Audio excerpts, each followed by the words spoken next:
Hi, Rita. Thank you for coming on the show. I just so happy to be. Yeah, it's always good having you. I know you're going to add so much value. So thank you for coming on. We've presented a topic for everyone today. We took time to kind of gather our thoughts and make this the best presentation slash discussion possible for people who are learning about TMS. Um, but before we get into any of that, I just want to say I hope you've been good. Double thank you for coming on. It's And I want to go ahead and edify you and say to everyone watching this, Rita, personally, for me, she played a part in my own recovery with her writings on TMS Wiki forum. She's a legend on there. And she also personally responded to my DM. She took time to do that just to reassure me when I needed reassurance. So thank you. And on top of that, she also works one on one with people, with their clients. And she also overcame CRPS. So when she's talking, just know that she has the authority to do so because she's overcome this. She I helps have others street do that. cred. You said what? I have street cred. She has the street cred, absolutely. She has the street cred. So keep that in mind when she's talking.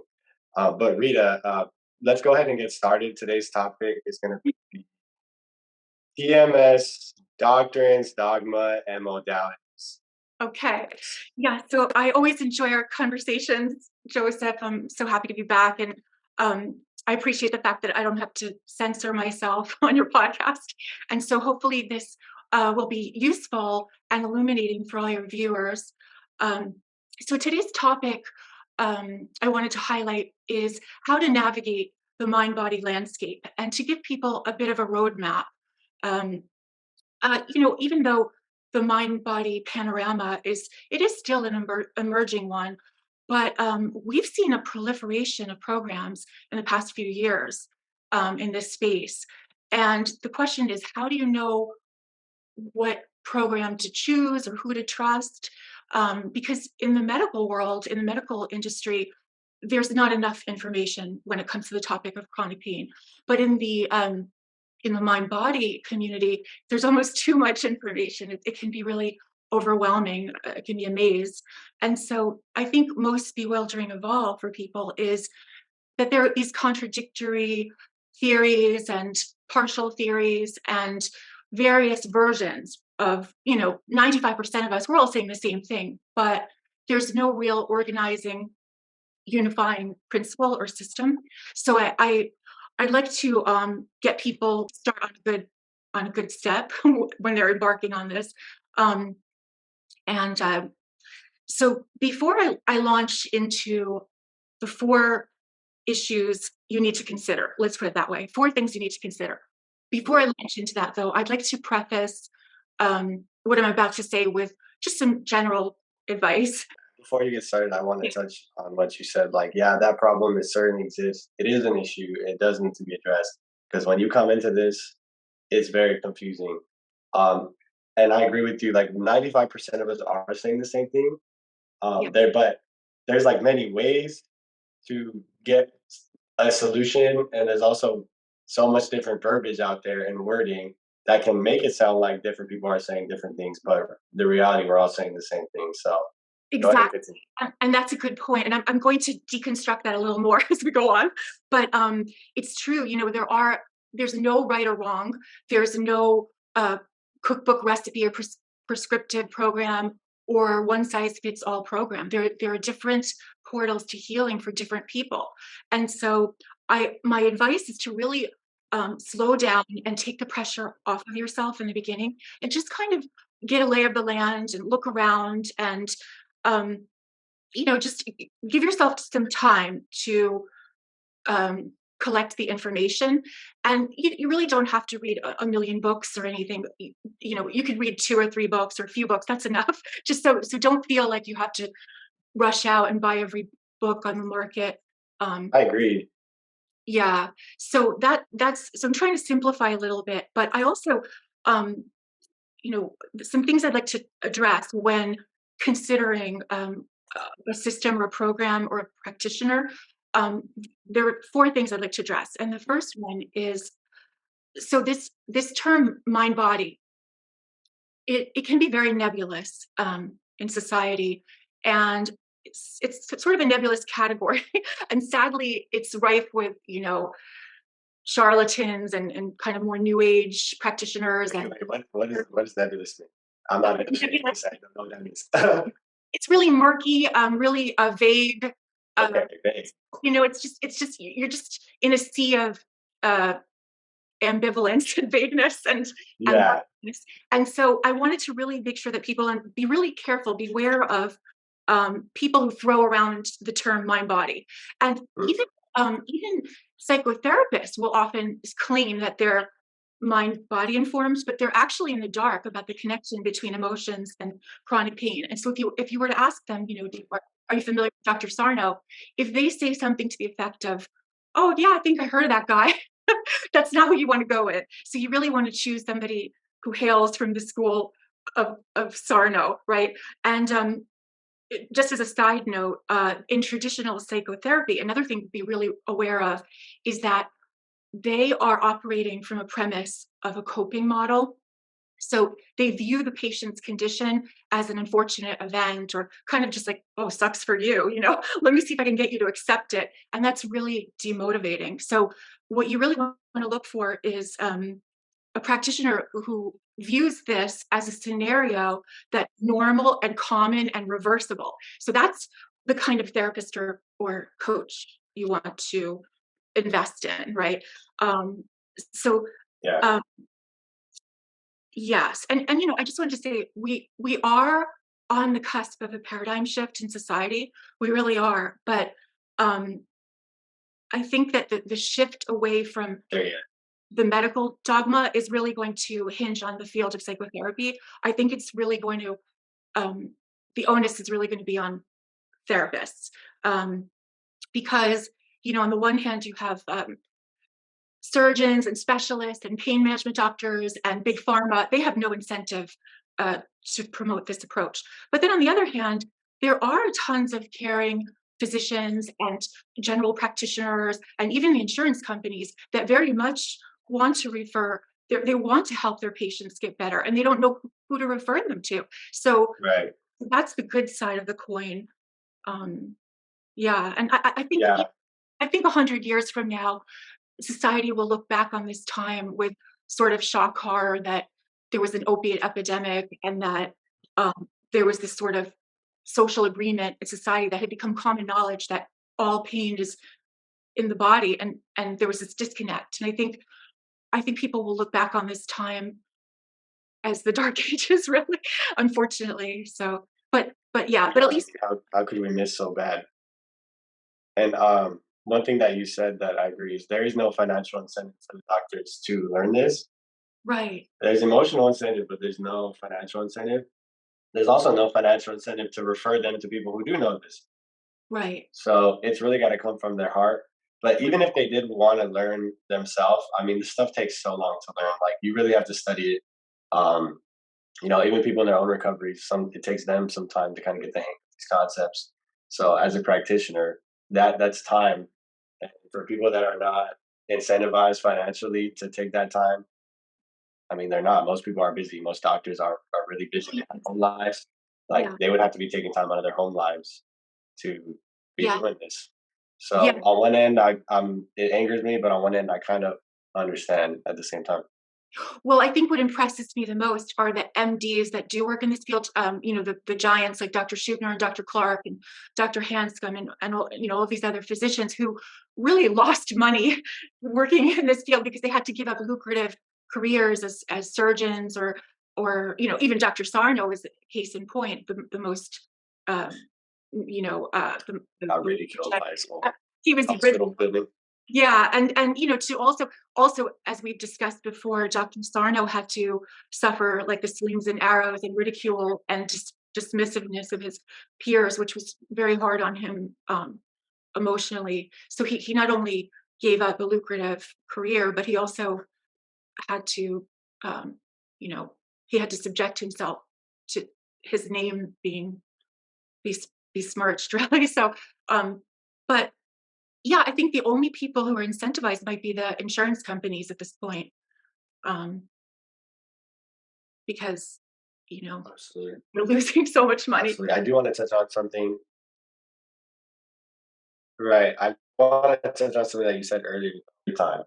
Yeah. Do take your time, um, deciding what modality you want to go into or picking your practitioner. You don't have to do it right away. I know you're desperate if you're just coming across this information. I know you just want to start doing something like, but trust Rita, it's for your good, and you take your time Yeah. and you don't rush into anything, because when you do pick something, it's better that you pick the right thing, um, and you're able to just direct all your efforts in that direction, as opposed to like trying one thing. That's what I did. I tried one thing that worked for me. But I rushed headlong into everything.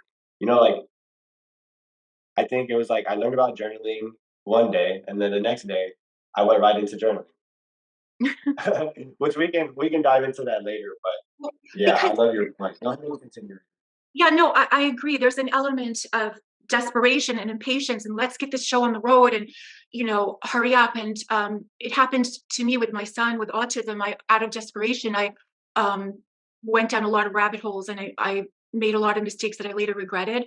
And so you need to really slow down in order to speed up. Ironically, so because you risk not only losing money and draining your funds, and you waste time, and you could also risk re-traumatizing yourself and getting more depressed. And so it's really important that you just take your Oh time. yeah, There's no rush. I mean, the truth of the matter is you can get better by yourself. So this is optional. There's no rule that says you have to. But if you are seeking some structure and some support and some guidance and an accelerated program, then take your time and research it.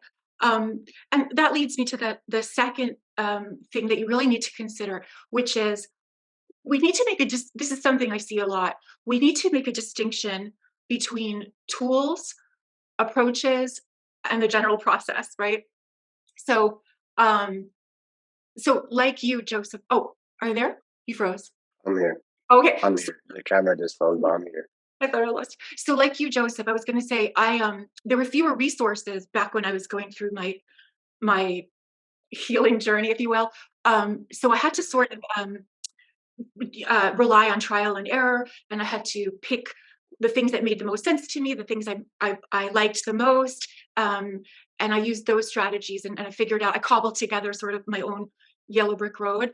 But now that we do have so many resources out there, I think it's important to understand um, that tools are just tools. Tools like journaling or meditation or hypnosis or somatic tracking or taking Prozac.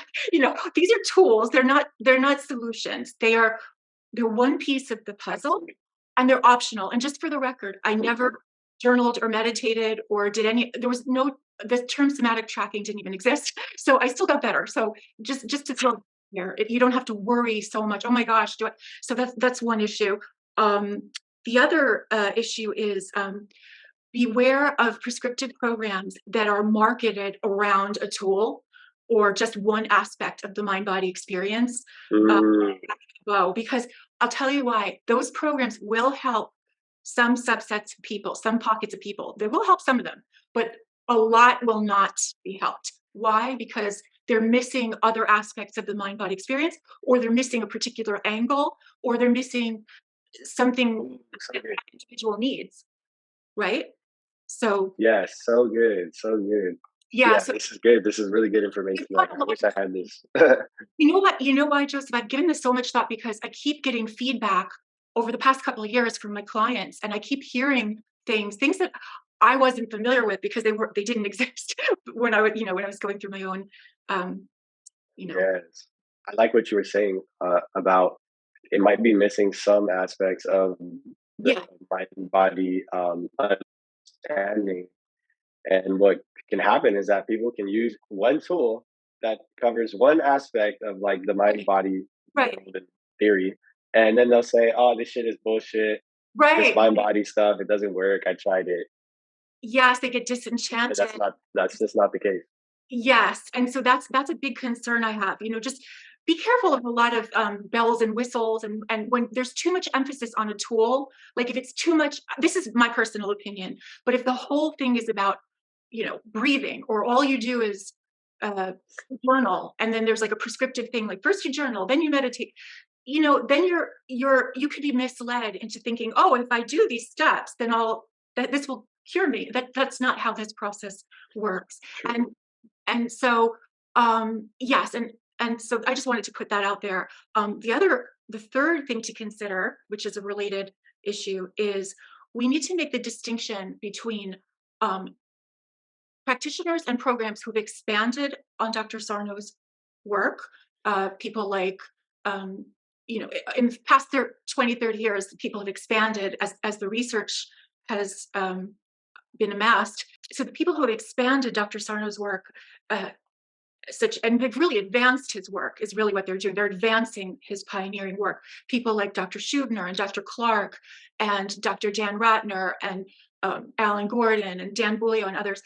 There's a big difference between those practitioners who are advancing the message and the programs floating around out there that are straight up bastardizing Dr. Sarno's. I'm going to get into that because this is new to me, but I just kind of became aware of this recent months, and it drives me insane. So, for example, okay, steer clear of programs that market really sciencey sounding terms like neuroplasticity or they seem sort of vaguely Sarno-esque because they'll throw around terms like neuroplasticity or brain retraining or these sorts of things, and they use buzzwords like resetting or resetting your subconscious or limbic system or vagus nerve stimulation. All of these buzzwords. Beware of these types of programs, and I'll tell you why. Because number one, they are only looking for behavioral. Their premise is flawed and fear-mongering because they're implying that there's something broken or wrong with your nervous system or something wrong with your limbic system, or so already they're creating a nocebo effect, and the person gets the idea that they need to fix something, so they're in fix-it mode, which is one of the 5 Fs. And the other problem is they're only looking at behavioral change, which is a very tiny piece of the puzzle. They're not looking for insight or character change, or they're not demolishing doubt the way Dan Ratner. There's so much missing in programs. So, and I've spoken to people who have done these programs, and either it didn't help, or they did it 2 or 3 times. They wasted a lot of money, or they even felt worse. So I have a really big issue with people who bastardize Dr. Sarno's work. Oh yeah, it really annoys me. And there's a lot, even on YouTube, a lot of things pop up, and there's just a lot out there, and that's going to lead me to. Okay, wait. Let's pause.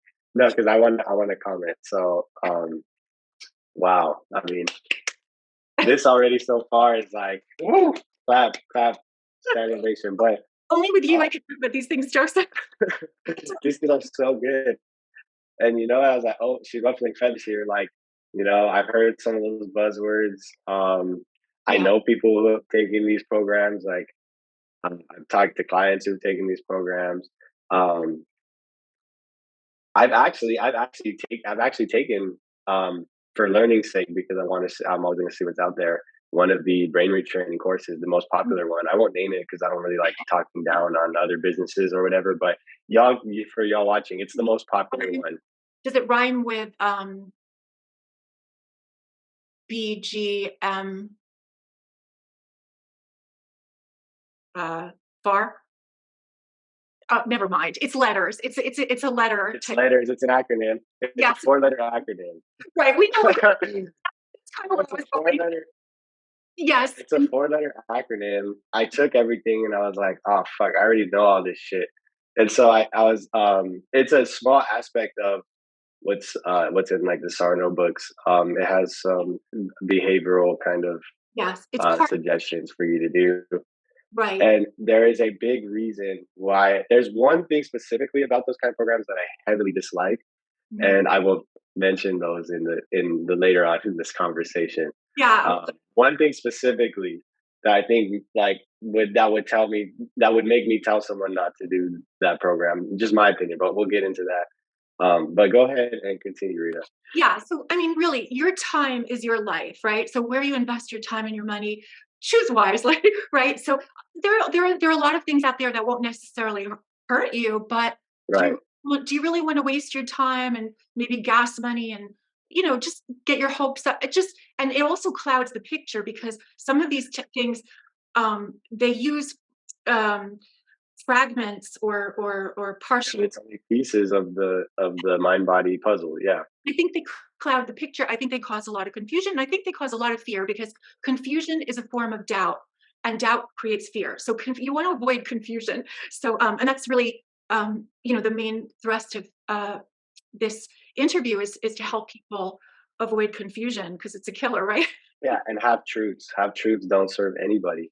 Right. Which is it's kind of like a theory has to be 100% correct all the time. Otherwise, it's useless. You can't. So, Right. So I think the fourth issue I wanted to address is with regards to so decide. Um, let's say you decide to do one-on-one coaching with a TMS coach or a TMS therapist. Um, Even there, you have to be discerning because I would say be wary of practitioners who are overly wedded to one approach or one technique. Um, if they're just sort of one trick ponies and they only do PRT and that's all they've been trained in because they're an intern or, it's like, you don't want to waste your time and money because PRT, So while you're drinking that water, I'll continue to talk. Oh, you're good. my body, She's nervous. She has yeah, a TMS cough because she thinks about to get spicy right now. Her body's like, oh, don't say that. No, just kidding. But coughing is uh, often coughing and yawning when the clients yawn or cough. It's a sign of, so, absolutely, yeah. yes. I don't know if it was for you. I was just joking, but maybe with the Oh, coughing. there was some element to that I started coughing because, Well, when you said PRT, I'm like, dang, PRT, we're going there. So for people who don't know what PRT is, you already said it. So let's explain. It's pain. Go yeah, ahead. it's a great technique. It's pain reprocessing therapy, and it really just involves disarming the triggers, getting out of the avoidance cycle. And they use terms like graded exposure and somatic tracking, and it's very helpful, especially if you have a hard time with triggers and conditioned responses. So, Absolutely. And it's the same as ERP for people who are familiar with ERP for OCD, oh, emotional okay, response. The goal is to expose you to your trigger, and your focus is on your response to that trigger. And in time, if your responses are the correct responses that we want, your brain should actually desensitize to that trigger. So with right. PRT is like our goal. The goal is to get you to go exercise despite being in pain, but manage your thoughts and where your thoughts are going during that time so that you can desensitize to exercise. Eventually the pain goes away. And it works. I've done it successfully with Yes, many no, symptoms. it is. But Yeah, it's a valuable technique, and I use it myself with my clients all the time. But if that's it's not all the only thing. Yeah, right, and it's all they do, you could be in trouble. And I'll tell you what, not everybody needs PRT because not everybody has issues with triggers. Some people have constant pain and they're in a yep, constant state of being triggered. That's one issue. The other issue is they're missing other aspects of the mind body experience. They're neglecting other aspects, and well, so what's one to do when you do the PRT and then you get a symptom imperative and then you do PRT for that and then you get another symptom imperative? That's me. That was my story. that's Yeah, you see how many different it's really interesting how different people can have different experiences with tools and techniques. We're all different, and so we have to be really mindful of the fact that we all have individual minds, and um, not so that's something you have to look at. If somebody is only doing that, and that's their bread and butter, that you might be wasting your time. And there are. I had one client, and that's really all we worked on, and he was the perfect candidate for that kind of therapy. But most of my clients, that's only one tiny aspect. So, so that's one issue. The other thing is when you decide to um, collaborate with a therapist or a TMS therapist or coach, you have to ask yourself certain questions. Do I trust this person? Do they seem caring? Uh, do I like their style? Um, does what they say make sense to me? Does their approach um, resonate with the way my mind works? Um, do they periodically check in with me to assess if I'm making progress? Do they circle back? Um, And another really important thing is, are they looking out for my best interests? Are That should be the forefront, not clocking in once a week and we go through I repeat the spiel. No, if they feel that you might benefit from an adjunct therapy, like maybe a trauma-based therapy, or maybe you need a little bit more education and you could perhaps benefit a lot from a seminar or group class or something. You have to, your goal has to be to help, to do what's best for them and not what's most convenient for you, right? So I think that sometimes when clients might have budgetary constraints or finances are an issue, but I believe that they need something else or they need something additional. I might say to them, look, we could pause the coaching. I'll be part of your team, but first I think you need to do this, or maybe this would help you. And then, we could reconnect later. So it's not about me. Or unfortunately, I suppose there's egos that get involved, even with in any field. You have ego and greed, and um, Mm. make sure that the person you're working with, that you feel like they really care about you and that they have your best interest at heart, that you're in their heart in some way, right? So Mm. I think it's really important. And if you're working with somebody and you feel like you don't click with them or they don't get you, don't feel that you have to keep going. Don't feel like you're a quitter or a failure if maybe somebody else would be more compatible. There's nothing wrong with that. Um, and they're not going to be take it personally. So um so Yeah. No, yeah. I do want to say something though about style. So you're saying like, yeah, as you're choosing, if you're choosing a practitioner, if you want to go that way, yeah. style. What do you mean by style? Well, style could be really idiosyncratic in the sense of their personality.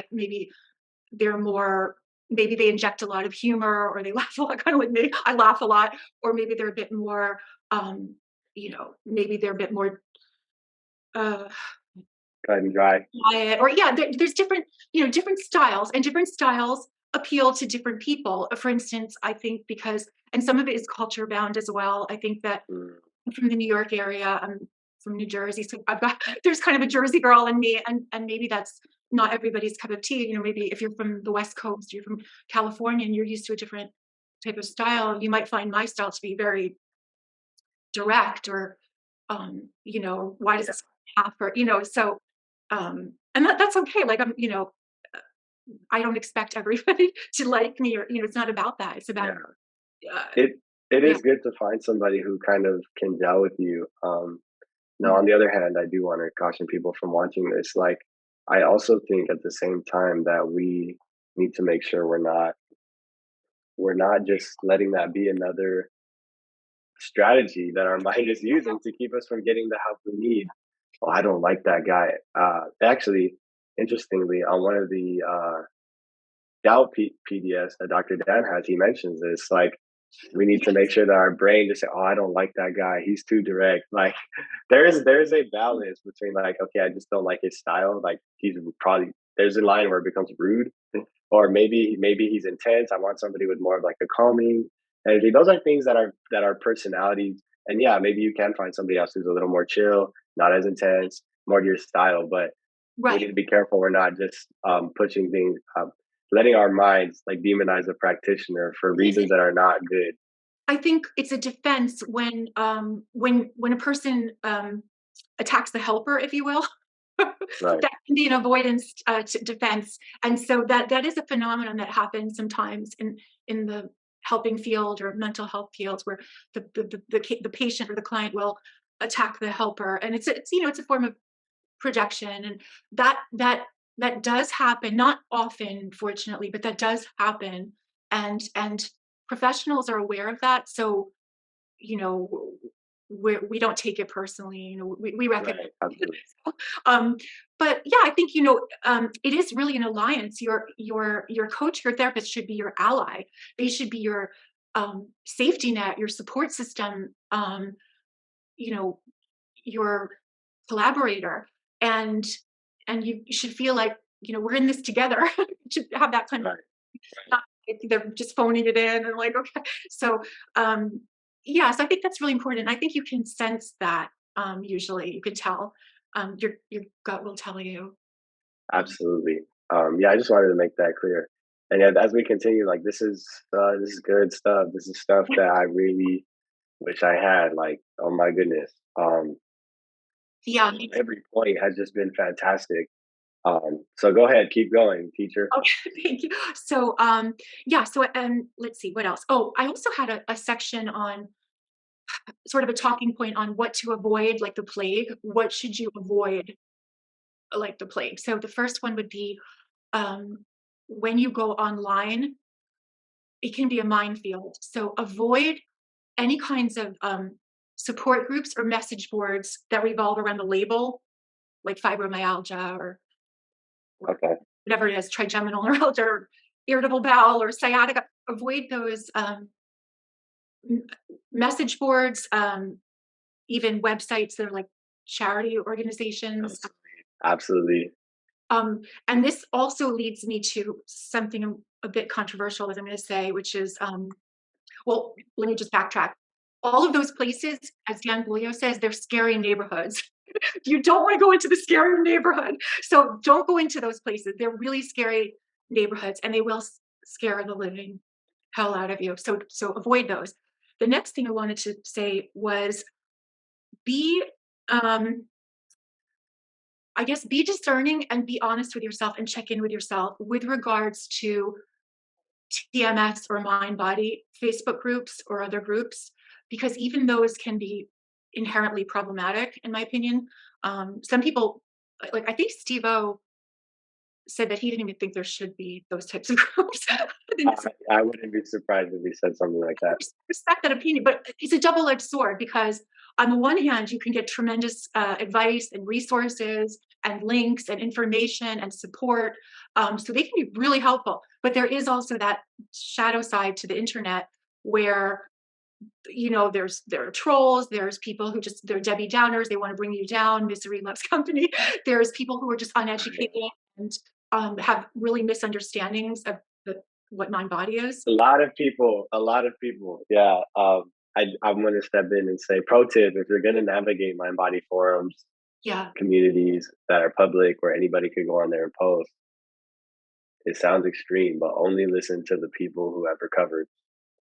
The people who haven't recovered yet, you can like take their advice. I mean, they might have something to offer. Like, I'm not saying they don't, but only take the people who Yes. advice who've recovered as like as advice that you can take, I think that you I know works. I think that's an excellent rule of thumb. Basically, take everything with a grain of salt, and really have a good filter. Really focus it. Have a laser focus on success stories, experts. Experts in the field, coach people who've gotten better, who know There's a what. hierarchy. Yeah, there's a hierarchy for sure. And then on top of people who've gotten better, it's people who are have gotten other people better, and they have a track record of doing that. That's true. And Yes, true. On the wiki, absolutely, like yeah, you, Stevo, Tamara, you can see the difference in the writings when you like, because I've gone down and read your posts. I've gone down and read Stevo's posts. The way you guys write, Tamara, the way you guys write versus the way that people who are like still getting better and are in the middle of their recovery write, two totally different, two different understandings. Like, yes, and there's it's that major difference between full understanding versus like only half understanding, half truths. You know yeah. some part of it, but you don't know the whole. Yes, and it's not to say that newbies or people who are still struggling. It's not to say that they don't have valuable No, advice, yeah, right. tips, or gems, or that. But I would focus more on the veterans who've really been around the block and they've seen a lot, and I would really trust them. You can trust us because we we know of what we speak, and we've had to learn things the hard way, and we want to pay it forward. And we want to make sure that we want to spare people from possibly going down the wrong road or making mistakes. Yeah. Or anybody bastardizing the TMS theory, right? There's a difference, like you said, advancing TMS theory and totally butchering it. Yes, yeah, be careful, because there's a lot out there, and there's Absolutely. a lot of like cults of personality. Sometimes when you go click onto websites, they'll have like a program, like say it's a hypnosis program, and the guy running it, you could see that there's a lot of ego and personality involved, and just be wary. you know, Absolutely. Yeah. yeah, Yeah, you know that saying, like every day we stray further from God's light. So every day we stray further from Sarno's light. Like every day there's new shit, new theories coming out. I'm like, oh my God, like this is you know, so off track. I think when in doubt, I always told myself, when in doubt, what would Dr. Sarno say? Check with Sarno. Like whenever you're in doubt, check with Sarno. And you are doing God's work, Joseph. Just like Thank you. doing God's Thank work. you.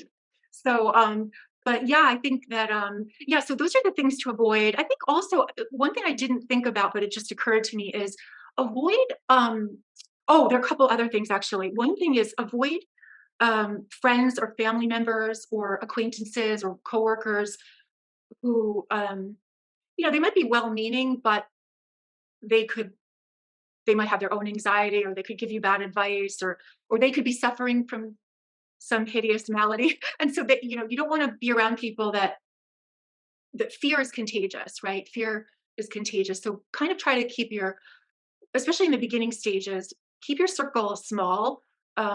Stick with the Don't people. take advice from people who have not recovered. Yeah, That's exactly. it.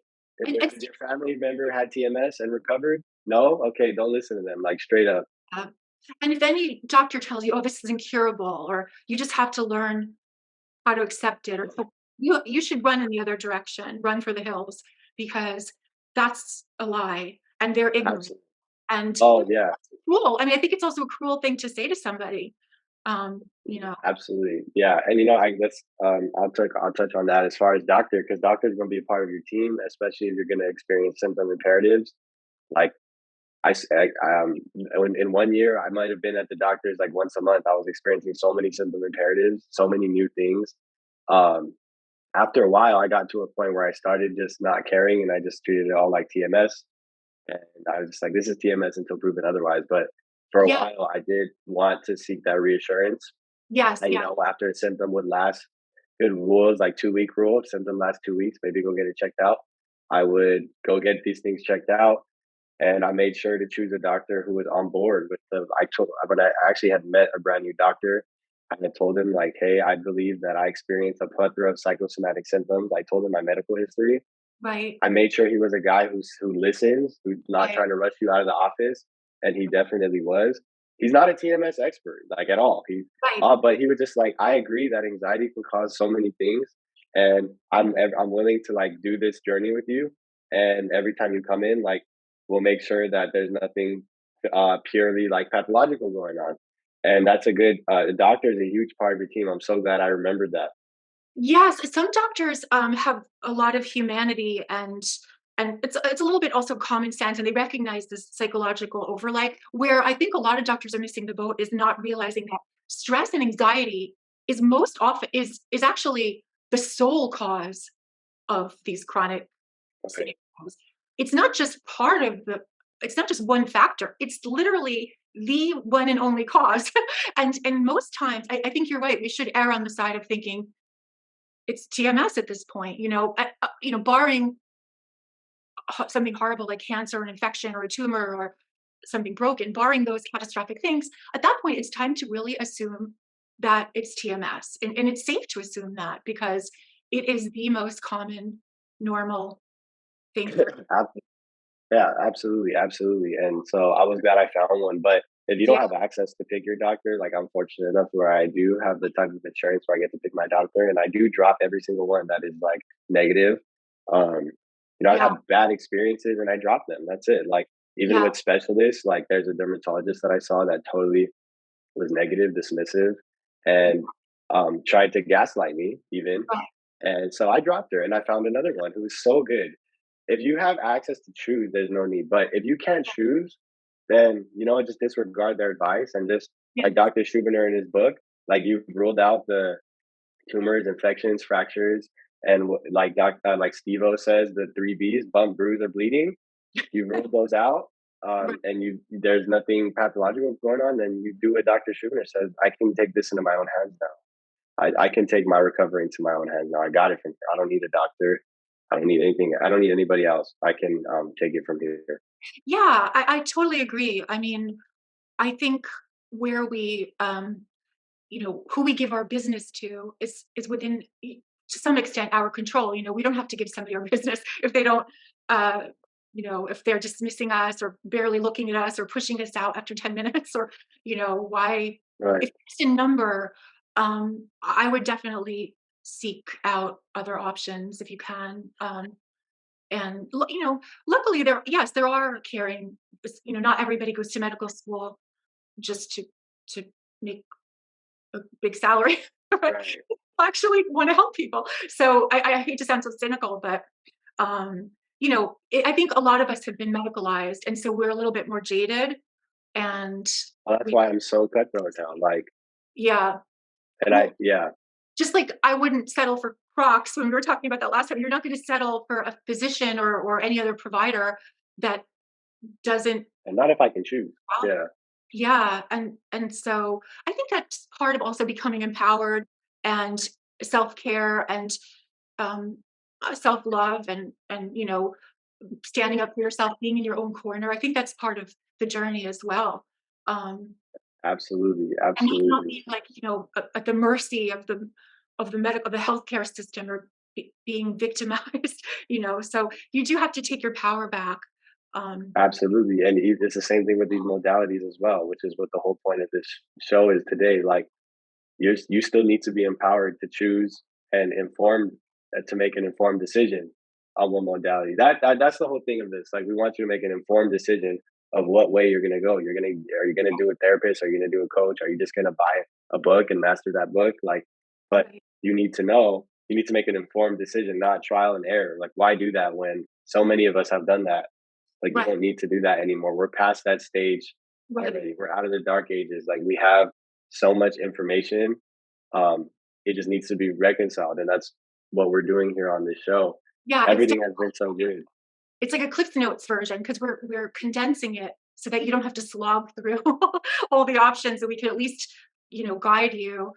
And Absolutely, and I'm glad that this. I don't know if this doctor thing was on your presentation list, but I'm glad that it came up because that is important. Like, don't listen to doctors, family, anybody who can impede your recovery. Like, don't yeah, listen to them. Disregard what they have to say if you know it's not the truth. and And they've ruled out the tumors.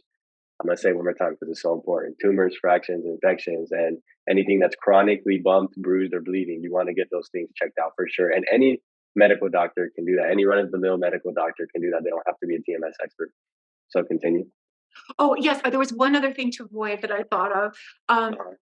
which is so unfortunately some people um, hit such a rock bottom and are so desperate and suffering so much that Mhm. they go to these clinics, and there are these kind of renowned clinics in America that they market themselves as very cutting edge and but actually they are a haphazard hodgepodge of modalities that they just throw at the client. I think I mentioned this the last time. They Yeah. just kind of It's like that. and so some of these clinics are such scams, they will bankrupt you. And their success rate is not what they portray. And I mean, if it were up to me, I would bulldoze them all. They would be all out of business. That's a pretty strong I opinion. What say about this the people that they because have?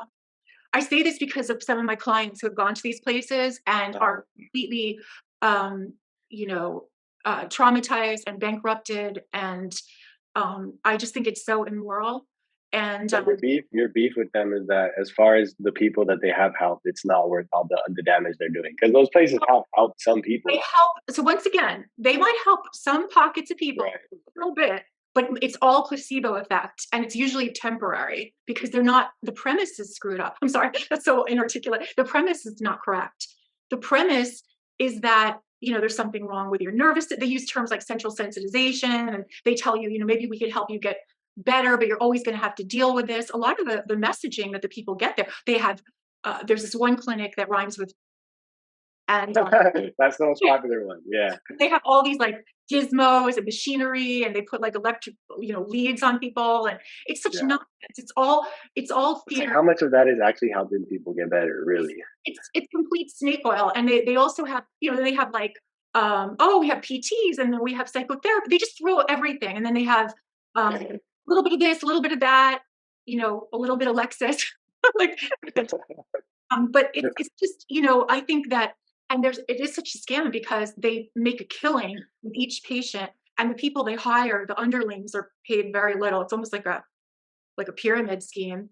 Um, How do you know all of this? Like, how much? How do you get all this intel? clients, my clients. Oh, even to how much the people are getting paid? Like, dang, the clients are I've spending heard tea. so much. I've talked to so many people and I've unfortunately heard so many horror stories, and it's really a shame, and it really angers me. I Well, just, yeah, it's so immoral. So if it's one thing, my beef is like the price of those is like absolutely ridiculous. Like, who has that much? Very few people have that much money to spend on their recovery. So yeah, that's my beef with that. And yeah, you know what? I People are getting better without the clinics. The worst cases that you've ever seen, like, are getting better without those clinics. So even if they are helping people get better, they're not necessary. But I'm glad that we brought that up because that is a modality for people out there. I yeah, want my own clinic, so I want my own clinic, but yeah. obviously I'll Me, run it very different me than too. A mind body, yeah, right? absolutely. And there's not going to be these zero gravity machines and stuff like that. Like that's not what we need to get you better.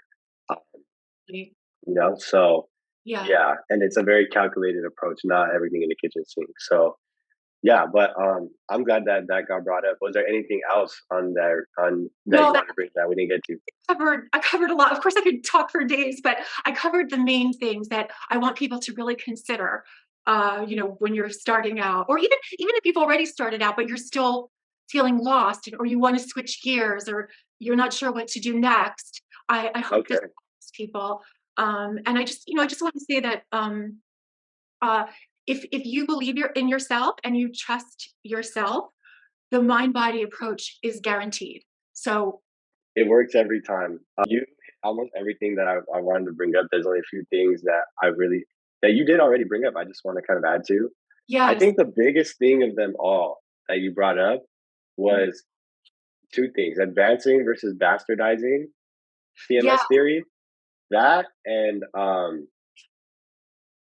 when a modality only addresses one aspect of mind body recovery.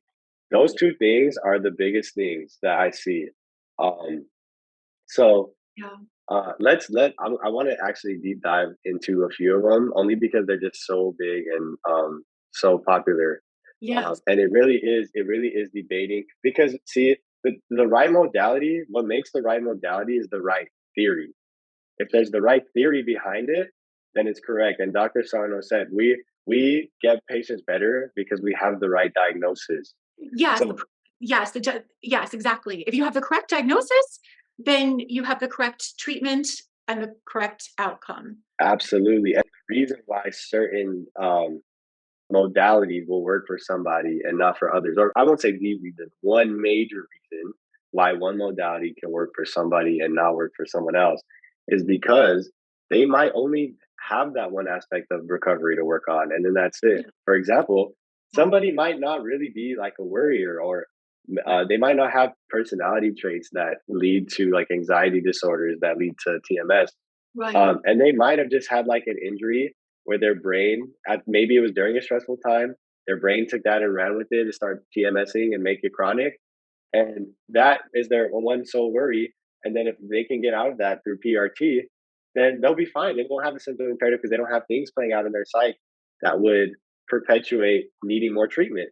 Whereas on the other hand, somebody might have all of it. Like somebody might have the whole Yes, TMS personality. They're going to need the most work on the emotional and psychological aspects of things. yeah, So exactly.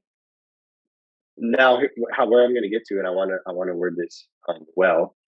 So the right theory is important because if somebody knows their stuff, they can help you get the right treatment.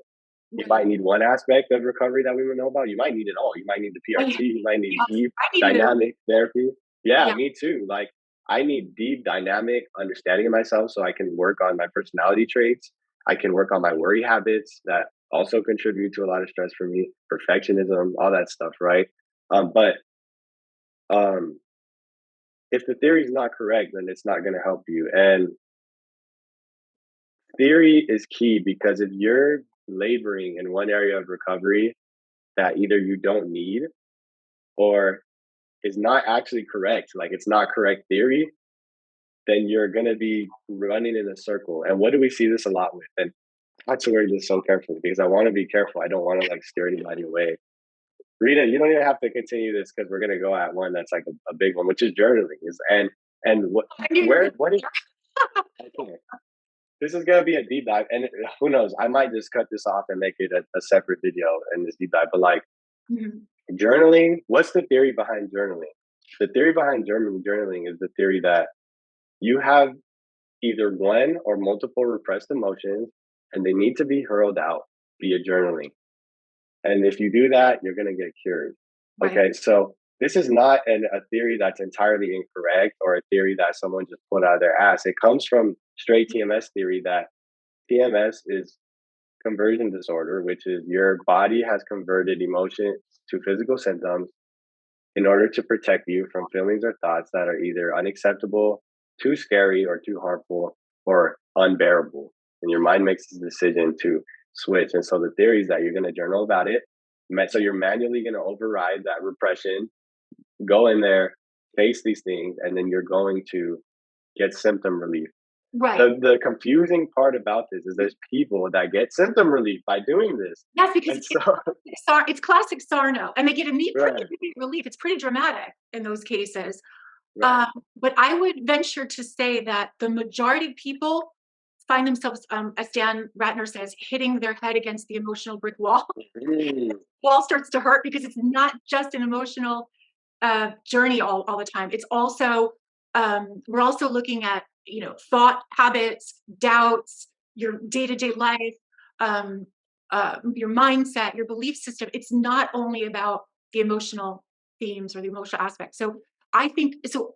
You know, it's problematic because it is classic Sarno and it is a good tool. And of course, the emotional aspect is very important, but it's not the whole picture. And I just like how it's been marketed in a certain way. And I came across that. I was already better. When I came across that, I was already completely better. And there was all this buzz about journaling and well, Sarno was all for the journaling. yes, he was. And so, It's in The Divided Mind. That's in a yeah, few of his books. yeah, but it wasn't marketed as a program. It was more, get out a notebook, write your feelings. Now it's kind of Yeah, has a bow on it. And I it's think sold that, with a nice bow and the ribbon. Yeah, yeah, I get and what you're saying. there's this it's misleading to people who are new because they think, oh, if I journal, this is going to cure me. And I would say a small percentage, yes. Just like I was one of those book cure people in the beginning. I read a book, I read Healing Back Pain, and within 4 months I got better. I spent $3.99 on Amazon. But guess what? I still had more work to do. So my brain upped the ante and I had CRPS a couple months later after I was totally better. So the reason the book helped me was because I had the intellectual cognitive understanding of what was going on, the knowledge. And at that time that was for me to get better. But then because I still addressed the emotions, I still had not addressed my life. There's still so much more. Well, so what happened was the book tackled one area of recovery, which is like the PRT aspect. You need to get your brain to believe that your symptoms are caused by your brain, only by your brain. That dials down the fear, Yeah. and that Yeah. will dial down the symptoms. That's one aspect. But then there's others where that was all they needed. So they read the book one time, Yes. and then that was it. They must not have a TMS personality really all that much. Um, I think that a lot of those people end up having more TMS down the line. Those book cure okay, people. or if they do, they're gonna get it. Yeah. Look, I I think mean, I don't know. I've seen Thank You, Dr. Sarno books where they're like, it's been 40 years. right. So Yes, those lucky people probably don't have that personality. That I have that they poster. don't have that personality that generates a lot of fight or flight. Yes, I am when I read Healing Back Pain, I kept expecting to see a picture of myself in the book because I fit the personality profile to a T. Yeah. And No, but there's people with TMS that don't. I know a few. right. And those people are lucky in my opinion because I think it's easier when you don't have that because your personality is such a part of you that yes, we can modify and change things and we can understand. It's very laborious. We're never going to be a different person. We're going to be a certain. I'm always going to have. I'm always going to be a somewhat anxious person. That's just how I was born. So Yeah, I mean, yeah, and there's like genetics and stuff like that that factor into like what your defaults might be.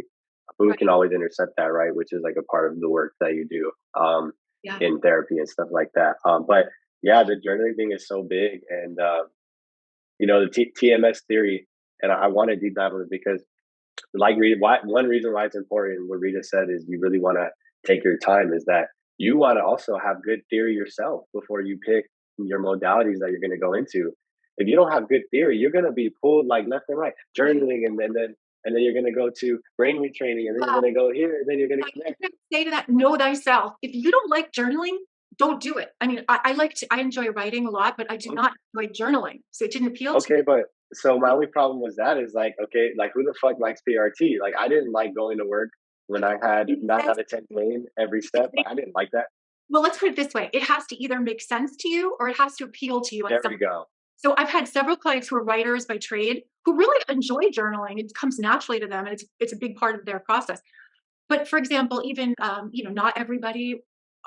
I tried dabbling with the meditation, but it really wasn't my thing. And my house is very loud and chaotic. It didn't fit my lifestyle. Right. And so you have to be honest with yourself. If you don't like something, that's okay. And if something doesn't make sense to you, if a coach says to you, like let's say you have pelvic pain, and the coach says you're feeling your ex-wife in your pelvis. That doesn't make sense to you. Then don't go to that type of therapist, right? Yeah, right? Yeah. That's like, so funny. I'm a more top-down girl, and some people are more bottom-up. And so you have to be honest with yourself. Is this person making sense to you? Am I sort of an analytical, logical person, and this is too woo-woo for me? This is too somatic for me, my thing, Yeah. Not everybody wants to breathe, and I know that these are wonderful tools and they optimize people's lives. And I don't mean to in any way minimize their wonderfulness, but if it's not for you, it's not for you. Okay. You have to be honest. Does it make, okay. This literally came up to me, and this is golden, like for y'all watching. Does it make sense? And do you want to do it? What matters with that one is there an alternative or not? So, for example, in PRT context, PRT has you challenge the pain head on. You got to go and you got to exercise or do physical activity without. Okay, for me, there's no alternative for that. However, there's different ways you can do it. You can do it graded, or you can rip the Band-Aid off. I'm a rip the Band-Aid off type of guy. Like I went to work 5,000 steps a day with CRPS in both feet. That dang near like forgetting what people are telling me at my job. Like I'm at my job helping customers. I'm like, what did you just tell me? Like the brain fog was awful. I was in fight or flight the whole time. Wow. But I did it. I'm a rip the Band-Aid off type of guy. Even if I said I don't. Yeah. Slowly, like if I go in the pool, I don't jump in the pool. I go in the. I jump in. Yeah. And the kiddie part, I go slow. Yeah, it was a very incremental, gradual thing. I didn't put any pressure on myself. That's how I did it. And these are two different modalities to get the same result, right? You want to jump in the pool. It's cold or hot. I'd rather get it done right the quickest possible, and you'd rather take it slow. That's fine. So there's different ways you can do things. But with PRT, for example, there's no alternative. You're gonna have to face the pain. You do it slow or you do it fast. You're gonna have to do it. You're gonna have to. So, or like the other thing that I want to mention. So outside of like, doesn't make sense. Is there an alternative? There's not an alternative. Maybe you can find different styles of doing it. If there is an alternative, you can move to an alternative. So let's talk journaling, for example. You don't like journaling. What's an alternative to that? You can ask yourself, why does this work? What's the theory behind this? And what's an alternative? An alternative to journaling is working one-on-one with a counselor who you can talk to your feelings about. They can help you do self-inquiry. They can teach you self-inquiry if you don't know it already.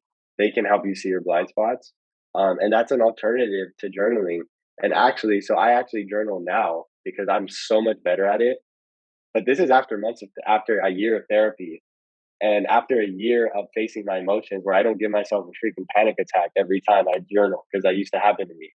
Because I didn't know. I was so gung ho. I didn't know how to do it. I never faced my emotions prior to that. So yeah, I went for an alternative option. And so if you can understand why a modality works, you can find alternatives for that. So why does journaling work? It helps you learn about yourself. It helps you understand your emotions. What's an alternative to that? You don't have to journal to do that. So those are 2 points I wanted to make. Yeah, it could be if you're a creative person, it could be writing poetry, it could be writing a song, it could be I mean, Right, self-expression. That's the whole thing behind journaling. Self-expression, emotional expression. painting, cooking, what else? In terms of writing, I wrote an FU letter to my ex-husband, and I put FU, like there were 26. So that was a writing exercise I did. There are different exercises you can do if you don't like journaling. But once again, it's optional. And there are always alternatives. There are alternatives to everything. You're not stuck with any one, because we're all different, and that's the beauty of Right. human But beings. You know, absolutely. But if your theory is solid and sound, the modalities are not going to matter. That's the big point here. If your theory right? is solid and sound, which is classic, like feel your emotions, don't repress, and don't obsess, which is pretty much the whole TMS personality. Is just a big obsessive personality. You're a perfectionist. You were a worrier. You obsess about things. You cause yourself a lot of stress. Those are triggers for TMS as well. If your theory is on point, then your treatment is gonna be okay as long as you're working in the right framework. I do want to also mention one more thing about the emotional expression aspect of things, which is an umbrella that covers all of the self-expression, emotional expression modalities like therapy, like journaling, all these various modalities. Um, let's talk about the hitting your head against the brick wall and what that actually means. Yeah. Because oh my god, if I knew what this meant, it would have saved me so much time. I see this often.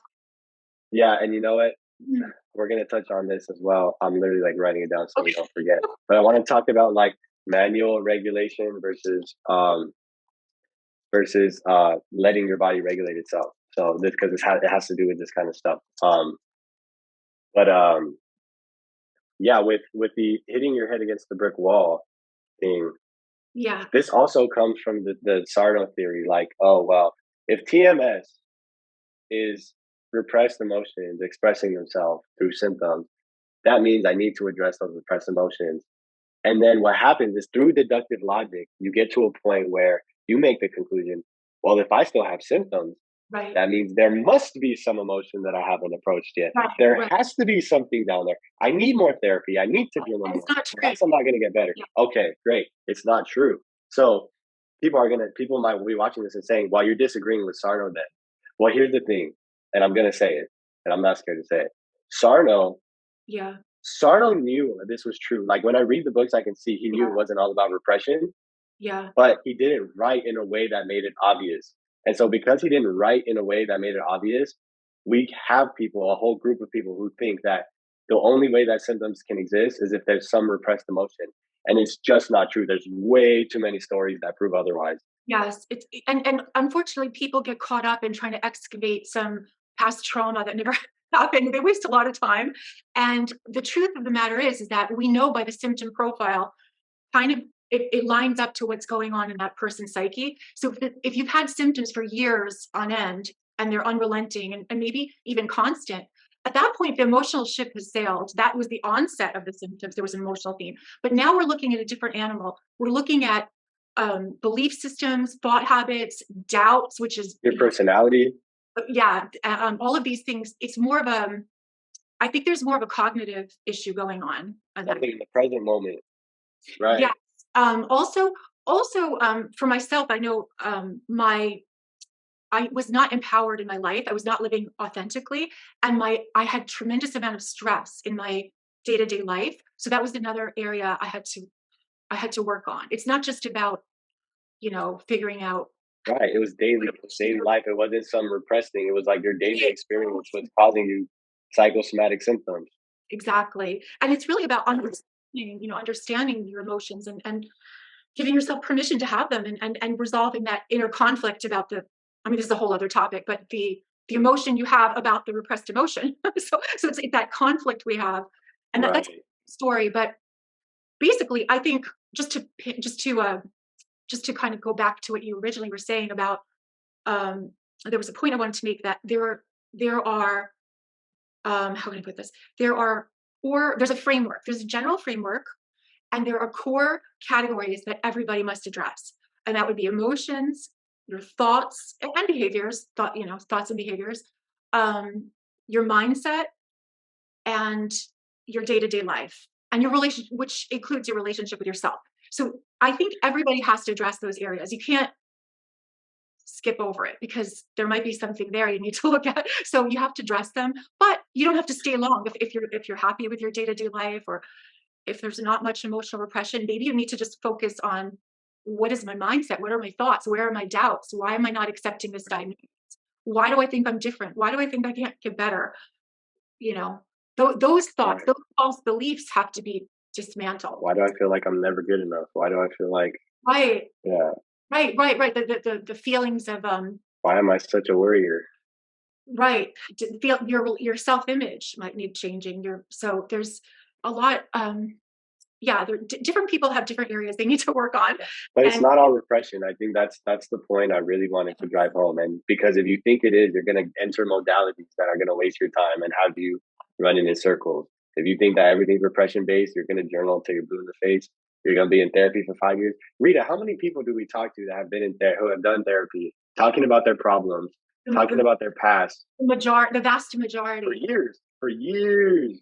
It's really it's kind of tragic, because what happens is they start to feel like there must be something wrong with me. I'm getting all this therapy, and so they internalize that as a failing, or a defect of character, which is not the case. It's not. It's that the therapy failed you, and a good therapist or a good coach is going to assess what your needs are, where you need to work on, and where you don't. A really good coach or therapist will figure that out pretty quickly, I think. And part of being a coach is you're playing detective. It's detective Right. work. I'm part of it. So, I joke it's like being a deprogrammer, because I have to disabuse people of their conditioning and these programs and these false beliefs that they hold. So I think a good coach is going to look at every aspect of the human experience and the mind body experience, and not just focus on one thing. And one goal of this video is to teach people how to look for that in a coach. I know as someone with team, you might not have as much experience as like Rita and I, so you're not gonna know as much as we do. But like this, based on what we talked about in these videos, these should be little signs that you're looking out for. Like, is my coach aware of every aspect of my mind body world? Does my coach think repression is everything? That's like you don't want that. So there's small signs that you can look for in choosing your coach. And that's what we hope that you get out of this video. So Oh, yeah, I love. Go ahead. yeah. Oh, I'm sorry. I just wanted to add something. If you're watching this and you feel that you've been either abandoned or rejected by therapists or coaches, or um, physicians or providers in general, or PTs or whoever, if you just know that that is not a reflection of you, that is a reflection of their own shortcomings. Um, it can be very devastating when a practitioner or an authority figure, if they ghost you, or they tell you they can't help you, or they don't at least try to refer you somewhere else. That can be very traumatic. And a lot of people have PTSD and depression from those experiences, because you're putting so much trust and you're confiding so much of yourself in this person with your life and your heart and soul, that when they let you down, it can trigger a lot of attachment trauma as well. So yeah, so anybody watching, if you ever had a therapist who, you felt they rejected you in some way, that just realize it's not you. That's a reflection of their own. And honestly, they're the insane ones because they're trying the same shit with you for years, and you're not getting better. And they're not shifting their modality. They're not shifting the way they're practicing with you. Right. I mean, I've had clients tell me that their therapist did somatic tracking 10 sessions in a row. I mean, what if something's not working for somebody and they're not responding to it? Why do you keep Yeah. beating a dead horse? And I think that don't get discouraged. There are times where it might not be the right match, or somebody might contact me and I feel like I can't help them because it's outside of um, my purview. But I will always do my best to point them to the best people I know, or the right direction, or I'll give them recommendations. So I'm very honest with my limitations as well, because I'm not, although I'm a therapy informed mind body coach, I'm not a trauma specialist, so I'm honest with people. So don't take that as a rejection, though. Just realize that either one, it's either their shortcoming, or two, they want what's best for you, and they're really looking out for your best interest. So Yeah, absolutely. yeah, take it personally. And as far as emotional goose hunt and all that, I do want to add that something that I've understood is that And it's really a theory thing. And this is why we have like all the brain retraining, guided meditations, is that there's kind of two ways that people approach this thing. And one way is that they want to get you to manually regulate yourself. And the other way is that they believe that the body regulates itself. And what I've come to realize is that both actually work. So I have personal experience with sitting down and meditating and going, I'm not getting up until I feel better, until I regulate. And I manually will regulate. Like I will think, visualize all this stuff, and I will regulate. And then I've had other times where I'm like, you know what? I'm going to practice acceptance and I'm going to let my body regulate itself. And it does regulate itself. I don't need to sit down and break through that brick wall of my feeling. I can actually just accept that feeling, take it with me, and it actually dissipates on its own. So as far as emotional goose hunt, if you have TMS, it means you have fight or flight playing out. The reason why can be can I won't say infinite, but there's many reasons. You could be repressing, or it could just be your daily life, or it could just be your thought life, it could be your personality. It could be many things, right? Um, but you you don't have to always figure out why to feel better. The goal is only to feel better. You actually won't need to do that. And there's so many people that are proof of this. And Sarno, like I want to say this in a way that makes sense. So with the whole repression theory, like true actual repression doesn't actually exist, which is why TMS is a thing. If you try and repress an emotion, it comes out some other way, whether it's through a sensation or somehow it's going to come out. Like Dr. Dan Radner says, there you can take your body at its word. If you're experiencing a symptom, something's playing out. Yes, yes. You're not a vacuum. You're not just going to repress and it's just going to be going away. What's my point? Why is this central to what I'm talking about? Your body's always expressing, whether you want to or not, whether you're a repressor or not, your body's always expressing. It's always trying to get these feelings out, which is why Sarno said, we don't know why, but it's like these emotions strive to come into consciousness. They're constantly pushing it up, trying to get out, trying to get out, trying to be expressed. Right. When you have a symptom, your body's expressing. Your symptom turns chronic because you turn it chronic, because you're worrying, because you're 5Fing about it. I've had times where I've repressed. It turns into a painful sensation, and I'm like, okay, this is happening because I'm repressing. There's no true repression. I just try to repress it. Now it's coming out somewhere else. I'm gonna let this burn out, and it burns out, and then that's it. I didn't have to journal about my emotions. I didn't have to do anything. So my Sometimes, point is that yeah, allowing it to be there, or yeah, I just lost my thought. I'm sorry. I was going to say something, but well, we uh, were talking about like accepting these emotions as yeah, I think it's a as a communication. Often it's a communication that needs to be received. And if we don't receive the communication, it's going to keep knocking at our door. It's going to keep hanging around until the communication could be, you need to be more powerful, or you need to break up with that jerk you're dating, or you need to find a different job. The communication could be different things. And so until it's received, it's going to keep going. So in a weird way, all of these symptoms are happening for you. They're pushing you to become the best version of yourself and have the best version of your life that you can have. And I think you're right that the brain and the body is a self-repair organism that is always seeking homeostasis.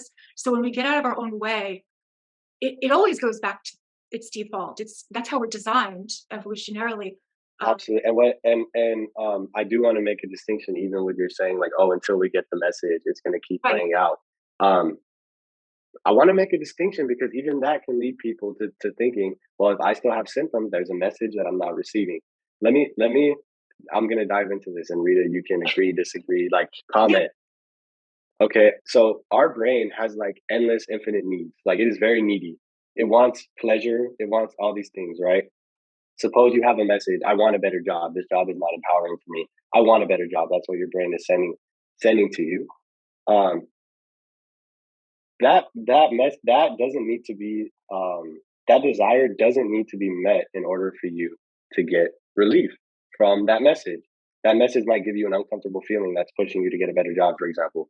But that feeling should not be chronic. Like even if you never receive the message, that feeling should not be chronic. However, because of triggers, because the way triggers work in our environment, if something in your environment triggers that feeling to come up again, yes, it is going to stick around. Yes, it might bounce around until you understand the trigger and then you face it.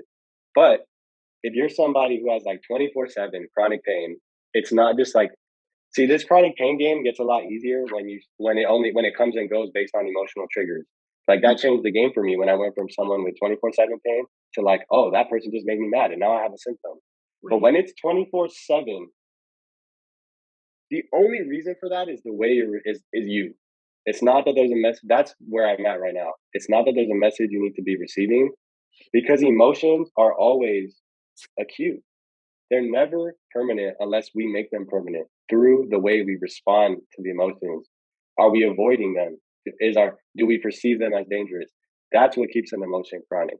That's what can turn a traumatic event into a mood, like Joe Dispenza talks about. It becomes you. You're identifying with one emotion that's playing out chronically. And so, while I agree, like a message, when we understand a message, we can end that trigger for good. It won't even come up anymore. It still shouldn't be chronic. Like you shouldn't have 24/7 chronic pain all because you don't know that your brain's giving you a message to be more powerful. I think that if you have like constant or reoccurring symptoms and it's been going on for a very long time, that's indicative of doubt and false beliefs and not believing you can get better. And you're right. It's in that case, it's not so much of a communication. It's really more of a cognition type of category. So in that case, you need to really examine the thoughts you're thinking and change them to more accurate thoughts and really ask yourself, like, did I really accept that this diagnosis is TMS? Do I believe I can get better? Do I think I have what it takes? Do I have self-doubt? What's going on here? Because there's something keeping this consistently acute. I mean, the symptoms. So Yes. yeah, Yes. the symptoms that are kept consistently acute are mediated by the function of doubt, which creates fear. And fear is the fuel for symptoms. So you get into this terrible loop, you know. And that's I just wanted to make that very clear because the TMS people have crazy logics. Like they're gonna take that statement that you said, which is, "Oh, there's a message playing out. It's gonna keep knocking with you," and they're gonna say, "Oh, damn, that means I'm gonna have chronic symptoms until I figure out Oh exactly no, what my brain's trying to yeah, tell me." no, I didn't mean it in that sense. I just I meant know you didn't. it's, I just wanted to I make think sure it's they know. yeah, it's expressing something emotional or Right. to do with ourselves. But when it's yeah, when you're in a situation that's chronic, which is consistently acute, we're really looking at doubt. And you can journal all day long and meditate till the cows come home. But if you don't clear out that doubt, you're not going anywhere. So you have Absolutely, because there's a big difference between every time I'm doing something that I'm going to be powerful about. My back hurts. There's a right, big difference between that versus my back hurts every day, twenty four right. seven. That's a different symptom profile, a different Different mental. causation. Yes, exactly. Yeah, It's true. It's true. I think understanding yourself helps a lot in figuring out like what program you want to use or what coach you want to hire or I mean or if or not. I mean you don't necessarily have to follow any program. right. But what you said is still true because you're right. Like if you, for example, let's say you're someone. Every time I'm about to get into a romantic relationship, I get eczema. Right. Let's say that's your symptom profile. Right. Well, absolutely, the eczema is going to hang around. The eczema is going to keep happening. It's going to keep getting triggered um, as long as you don't understand that it's an emotion. Right. See, once you understand, hey, I get this eczema every time because it's fear, Right.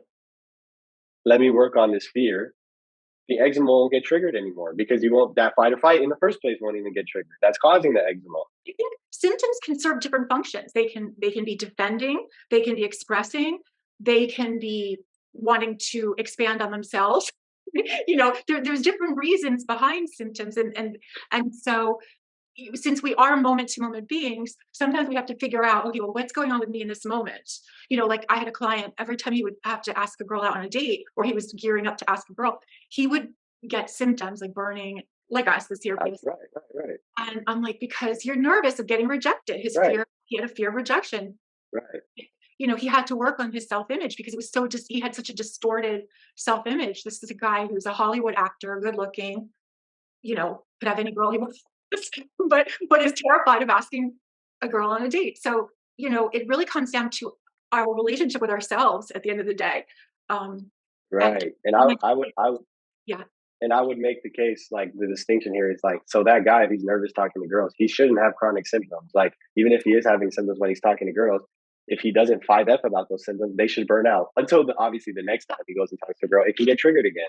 But the point is, in the middle, if he's not 5Fing, he shouldn't have chronic symptoms. no, he didn't. He ended up traveling through Europe and going on. He got better, and then he had like a little like a flare, and it was because he went back to LA, which is, um, you know, activates his memories of rejection.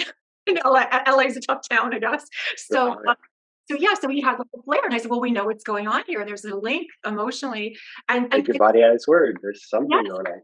and when you know what's going on, it doesn't scare you anymore, and you know how to deal with it. So even I, as a coach, sometimes I get symptoms, things pop up in my body, but it doesn't. I have no fear of it because I know what to do, and it goes away. It's part of the human. Absolutely. And it's not always about figuring it out. Like, there's been times Right. where something gets triggered, I literally can't figure it out. I'm like, dude, I'm self-inquiry. Like, fuck, I can't figure this shit out. Like, I'm just gonna let it be, and it burns out. It actually burns out. I don't need to figure out exactly what it is. And you know what? Sometimes my brain calls it up like at a random moment, and I'm just like, oh, that's what it was. And you know what else? There's just in general in medicine, there's always going to be a small percentage of people who get better for no reason. We have no idea why. They just get better. Like it's true. I had interstitial cystitis many years ago after I got married, and I had full blown interstitial cystitis. For this went on for almost a year, and then I moved from. I think I told you I moved from Arizona to Chicago, and I'm like, oh, We talked about this in our last interview. yeah, and it went away as mysteriously as it came. It went away. Now, in my looking back in retrospect, my brain probably got diverted. Right, I wasn't I focusing. think so. But Yeah. I think even if you go to like these clinics or any of these places, there's always going to be that tiny percentage that just gets better for we have no idea why they just they just do. Right. So there's always that too. Right. But So we know it's like the brain, but we don't know what exactly triggers the brain every time. Yeah. and the brain is always your brain is always on your side. Your brain and body always are on your side. They want what's they're not there to torture you. They're not trying to betray you.